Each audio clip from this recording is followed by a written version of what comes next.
Who's the dumbest person you've ever met?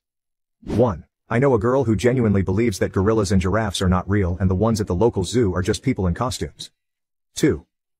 Girl in my astronomy class said, "So, if I went out into space could I push the stars around and knock them into each other and stuff?" Teacher says, "No, they are incredibly massive objects." Girl responds, "But they look so little." 3. A friend of mine back in high school learned that only natural-born citizens can become president of the United States.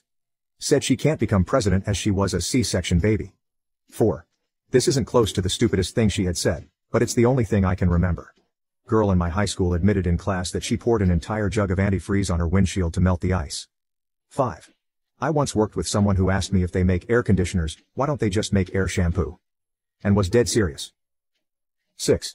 This girl I knew used to rewind YouTube videos so the next person wouldn't have to wait. I simply tipped my fedora and let her carry on. 7. A very famous lady once shopped at the Whole Foods market I manage. She wouldn't let my cashier's hand touch her food. The personal assistant proceeded to take my cashier's spot, insisting the person may get sick from worker contact. That's pretty dumb. 8. The dumbass that's always looking back at me in the mirror of my bathroom mimicking everything I do. He just looks like a bitch. I've got to fight him. 9. I had to explain to a girl that penguins were not fish. I had to explain to another girl who I told this story to as to why the first girl was not correct. 10.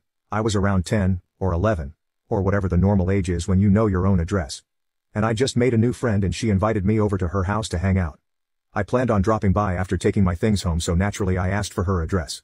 She grabbed a paper and pencil and started drawing 3 houses. She pointed to the middle house and said, "I live here." Never talked to her again. 11. Let's all remember that to a certain degree, a person not knowing something doesn't mean they're dumb. 12. A girl in my school was using a calculator on a test and typed the math problem in wrong and she then proceeded to write down syntax error as an answer. 13. I once watched a girl at the gas station pump her Ford Focus full of diesel because it was the lowest price at the time.